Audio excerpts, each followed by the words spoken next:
Stop. Don't scroll another inch. Before your thumb moves, answer this truth. Do you really believe being good keeps you safe? Does kindness shield you from betrayal? Does generosity earn loyalty? Does honesty guarantee respect? If you nodded yes even once, congratulations. You've bought into the most dangerous lie society has ever sold. Here's the truth no one says out loud. Goodness doesn't protect you. It exposes you. From birth, we're taught that being good is a shield. Behave, obey, care, give, smile. The world will reward you. Morality equals safety. It doesn't. Blind goodness is like fire. It warms at first. Centuries ago, Niccolo Machiavelli saw it all. Compassionate leaders toppled.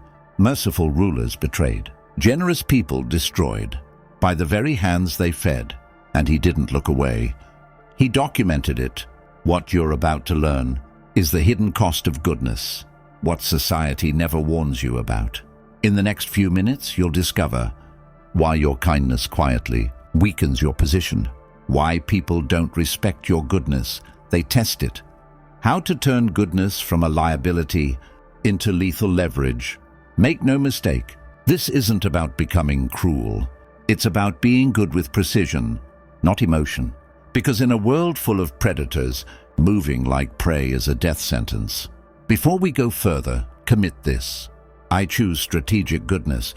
From now on, stop giving blindly. Stop leaking energy. Stop mistaking weakness for virtue. Now, let's confront the first truth most people can't face. Truth number 1. Goodness as exposure. Think of the kindest person you know. Be honest. Do they command respect? Or are they the one everyone calls when they need something? Here's the brutal reality.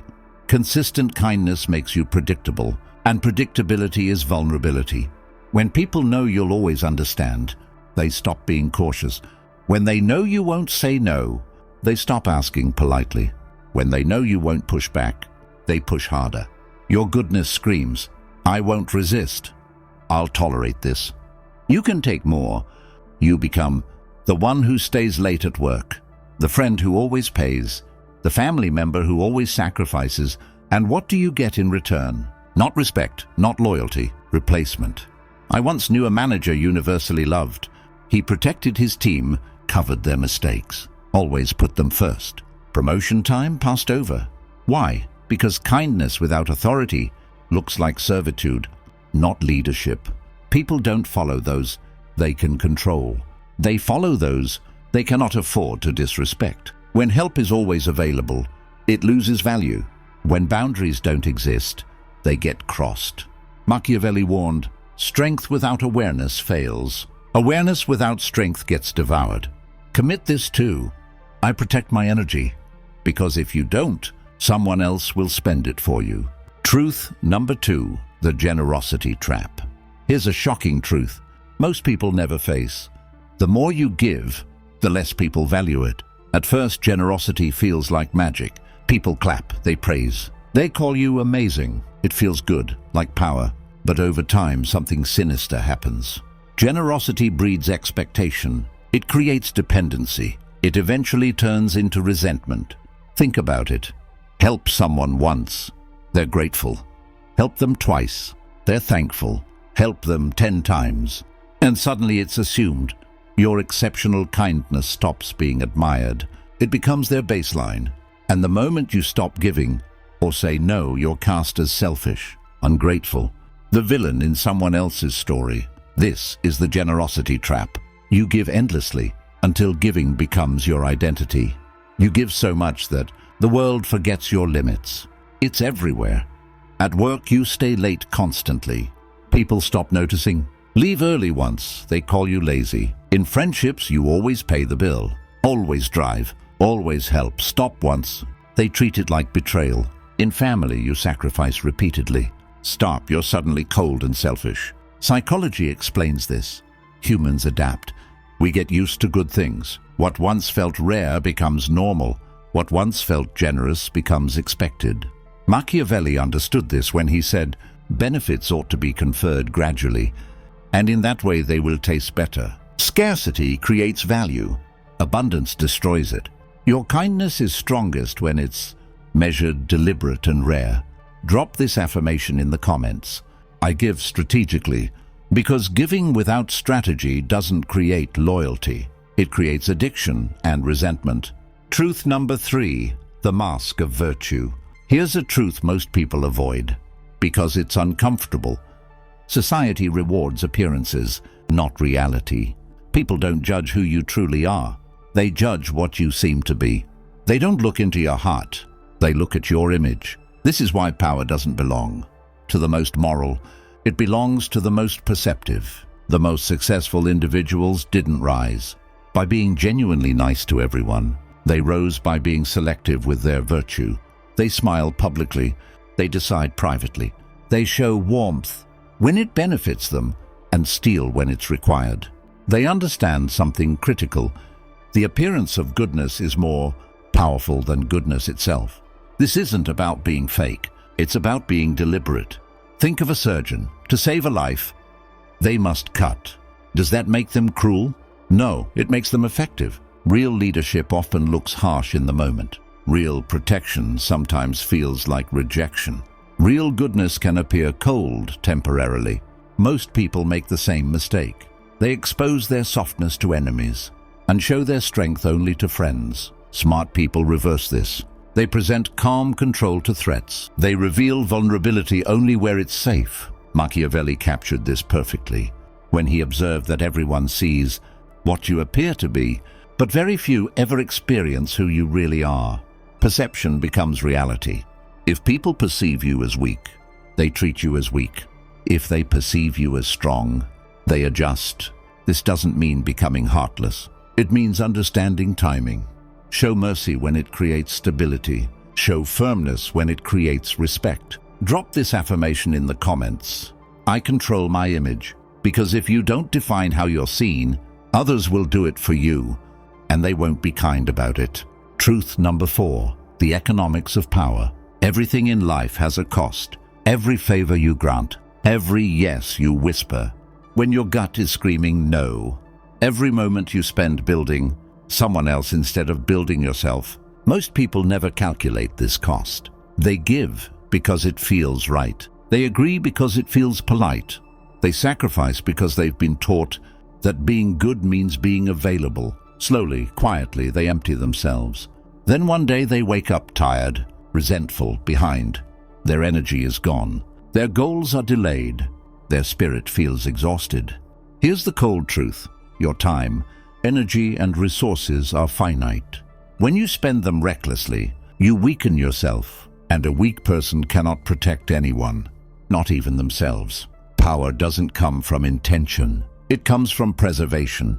Think about airplane safety instructions. Put your oxygen mask on first, then help others. Why? Because if you pass out trying to save someone else, now 2 people need rescuing instead of 1. Life works the same way. If you deplete yourself helping everyone, you don't become noble, you become fragile. And fragile people don't lead, they collapse. I learned this the hard way. For years I said yes to everything. Every favor, every request, every small task that quietly turned into hours of work. I thought I was being good. The result was resentment, burnout, delayed goals, and compromised dreams. That's the trap. When you say yes too often, your time loses value. When you're always available, your energy is taken for granted. When you never protect yourself, no one else will. Here's the harsh reality most people avoid. Saying yes to everyone is saying no to yourself. Every unnecessary yes steals from your future. Every unprotected hour pushes your potential further away. And when you abandon yourself long enough, something dangerous happens. You begin to resent the very people you tried to help. The most influential people in history weren't endlessly agreeable. They weren't always available. They weren't constantly reacting. They said no strategically. And because they said no often, when they said yes, it carried weight. Machiavelli understood this when he warned, "He who wishes to be obeyed must know how to command." You cannot command others. If you cannot command your own time, you cannot lead others. If you cannot control your energy, you cannot build power while constantly depleted. This isn't selfishness. It's survival. Protecting your resources allows you to give from strength, not exhaustion. From choice, not obligation. From power, not emptiness. Drop this affirmation in the comments. I protect my resources because safeguarding your energy isn't ego. It's strategy. And without strategy, even the kindest people are consumed. Truth number 5. Strategic use of virtue. Let's be clear. This isn't a call to abandon mercy, honesty, or generosity. Your virtues are not weaknesses. They are weapons. But like any weapon, they must be wielded precisely, intentionally, and at the right time. A sword sitting on a shelf protects no one. A sword in the hands of a skilled warrior at the right moment can save a kingdom. Your goodness works the same way. When you help someone, it should serve a purpose. When you show mercy, it should create leverage or impact. When you are generous, it should produce results that matter. Here's what most people get wrong. They sprinkle kindness everywhere, hoping it will protect them. Instead, their kindness dilutes, becoming expected, mundane, and easily exploited. The secret: focus your goodness where it counts. Help the right people a lot, instead of everyone a little. Be exceptionally kind to those who truly matter. Say yes powerfully to things that align with your goals. This approach does 3 critical things. Your help becomes valuable because it's scarce. Your impact grows because it's focused. People respect you more because your generosity is intentional, not automatic. Think about history's most respected figures. Martin Luther King Jr. wasn't gentle with injustice. He confronted it ruthlessly. Mother Teresa didn't help the world indiscriminately. She focused on the poorest of the poor. They were all good, but strategically good. Their virtue was a tool, not a crutch. Practical steps for today. Before saying yes, ask yourself, does this align with my values and goals? Can I do this without draining myself? Will this person appreciate and respect what I'm doing? If the answer to any of these is no, say no firmly but respectfully. When you do say yes, give it fully. Make it matter, make it unforgettable. Machiavelli said, "The promise given was a necessity of the past. The word broken is a necessity of the present." Sometimes keeping your word for one person means saying no to another. Sometimes protecting your dreams means disappointing someone else. Strategic virtue is not selfish. It is effective. Drop this affirmation in the comments. I choose effective kindness, because when you wield your goodness with strategy, it becomes powerful beyond imagination. Truth number 6. The illusion of gratitude. Here's a truth most people refuse to face. Gratitude is fleeting. It expires. The favors you do, the sacrifices you make, the help you give, they do not live forever in people's minds. What feels meaningful to you fades quickly for them. Repeated generosity loses its shine. What once felt extraordinary slowly becomes expected. Think about it. You help someone once, they're thrilled. You help them again months later. They're still thankful, but the excitement is weaker. The 3rd time, they assume you'll do it. The 4th time, if you can't, suddenly you're selfish, unreliable, the villain in their story. This isn't cruelty. It's human psychology. Humans adapt. We normalize good treatment. We take consistency for granted. Exceptional kindness quietly becomes standard service. And here's the consequence. Most people don't anticipate. People remember the advantage they gained, not the kindness you showed. They remember the benefit, not the cost you paid. They remember what they received, not what it took from you. The more consistently available you are, the less valuable your presence feels. The more you give without limits, the more people assume it comes without sacrifice. This is why gratitude is a dangerous currency to rely on. It feels good in the moment, but it doesn't compound. It doesn't protect you, and it doesn't last. This is where strategic boundaries become essential. Sometimes the most powerful move you can make is not giving more, but stepping back. Let people experience the absence of your help. Let them feel the space you once filled. Let them realize your generosity was a privilege, not a guarantee. Absence restores value. Scarcity creates awareness. Machiavelli understood this clearly when he wrote, Men judge generally more by the eye than by the hand, for everyone can see and few can feel. People see what you do now more clearly than what you did before. Your past kindness is invisible. Your sacrifices fade into memory. Your current actions are all that matter. That's why living on past goodwill is a mistake. Power is maintained in the present. Respect is renewed, not stored. When you stop chasing gratitude and start demanding respect for your time, effort, and presence, something changes. Your actions carry weight. Your help feels intentional. Your absence speaks louder than your constant availability ever did. Commit this to the world. I create lasting impact. Because when you stop measuring your worth by thanks received and start enforcing value through boundaries, your influence grows, and real power doesn't beg to be remembered. It makes itself felt. Truth number 7, results over intentions. Here's a brutal truth. Most people refuse to accept. The world does not care about your intentions. It cares about your results. You can have the purest heart and the noblest motives, but if your actions fail to create impact, none of it matters. Good intentions don't change outcomes. Results do. History doesn't remember people who meant well. It remembers those who delivered. Ask yourself honestly, would you rather be remembered as someone who was nice but ineffective, or as someone who may have been tough, even unpopular, but actually changed things? Most people choose comfort. They chase approval. They avoid conflict. They soften their edges to stay liked. But here's the uncomfortable truth. Being liked is forgettable. Being effective is memorable. Nice people avoid confrontation. Good people resolve it. Nice people tell others what they want to hear. Good people tell others what they need to hear. Nice people preserve the status quo. Good people disrupt it to create real change. The world is full of nice people who accomplish nothing, and the world desperately needs good people who get results. This is why Machiavelli's words still resonate centuries later. The end justifies the means. This does not mean doing evil in the name of good.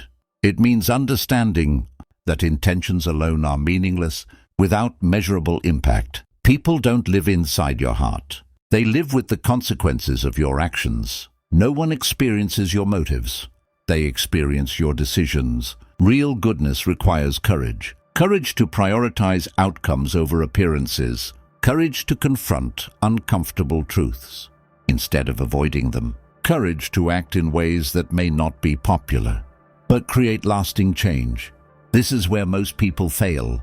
They confuse kindness with virtue. They confuse politeness with goodness. They confuse intention with impact. But kindness without results is not virtue. It's irrelevance. Goodness that avoids hard choices becomes weakness, and weakness helps no one. If you want to matter, you must be willing to be misunderstood. If you want to create change, you must accept resistance. If you want to leave a mark, you must focus on outcomes, not applause. Drop this affirmation in the comments. I focus on outcomes because results outlive intentions, impact outlasts approval, and history only remembers what actually worked. Let's talk about what really matters, how you'll be remembered, what you'll leave behind. History doesn't honor the merely good. It honors those who survive, endure, and turn outcomes into greatness. Think carefully. Can you name 5 nice people from history? Probably not. Now, can you name 5 people who left a lasting impact, even if they were difficult to deal with? Absolutely. Steve Jobs wasn't known for being nice. He was demanding, perfectionist, often ruthless, but he created products that changed billions of lives. This is the truth most people never face. Being agreeable won't leave a mark. Being strong, strategic, and purposefully goodwill. The kindest people can't help anyone if they get crushed by those who exploit them. The most generous people can't give anything if they give everything away too early. The most honest people can't speak truth if they're silenced by liars. Survival comes first. Then you can thrive. Then you can leave a legacy that matters. This means protect yourself so you can protect others. Build your strength so you can lift the weak. Guard your time, energy, and influence so your actions have weight. It's not selfish, it's strategic. It's not cruel, it's careful. It's not abandoning goodness. It's preserving it so it can create real impact. Look at people who shaped history.